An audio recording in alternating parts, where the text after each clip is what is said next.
Ekonomi negeri ini sedang terhuyung. Harga beras melambung, ongkos hidup kian mencekik, dan pekerjaan semakin sulit dicari. Rakyat harus menahan napas setiap kali masuk pasar karena uang di dompet tak lagi sebanding dengan kebutuhan sehari-hari. Di tengah kesulitan yang nyata ini, publik berharap ada secercah empati dari para wakil rakyat di Senayan.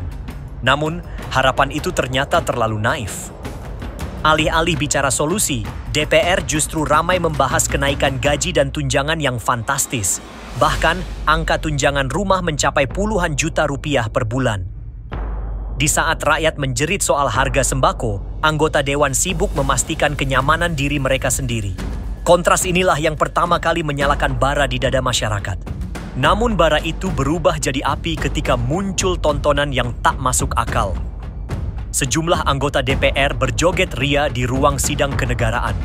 Kamera merekam Eko Patrio yang dengan enteng bergoyang, membuat parodi yang viral dan jadi bahan olok-olok nasional. Uya-kuya ikut larut dalam keriuhan. Seakan sidang bukan lagi ruang sakral negara, melainkan panggung hiburan. Sementara Nafa Urbach dengan enteng berbicara soal tunjangan rumah 50 juta rupiah sambil mengeluh macet, seolah lupa bahwa sebagian besar rakyat bahkan tak sanggup bayar kontrakan bulanan. Ketiganya akhirnya minta maaf, hampir serentak, seolah ada arahan. Tetapi publik sudah terlanjur menilai, apakah itu penyesalan tulus atau sekadar formalitas.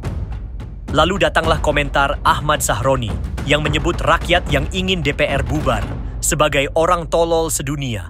Ucapan yang arogan, meremehkan, dan menjadi paku terakhir di peti kesabaran rakyat. Di jalanan, massa mulai tumpah. Gelombang protes yang awalnya terpusat di depan gedung DPR merembet ke kota-kota lain. Situasi kian memanas, dan sejarah mencatat kemarahan publik akhirnya sampai ke rumah para wakil rakyat yang tersorot kontroversi, Eko Patrio, Uya-kuya, dan Nafa Urbach.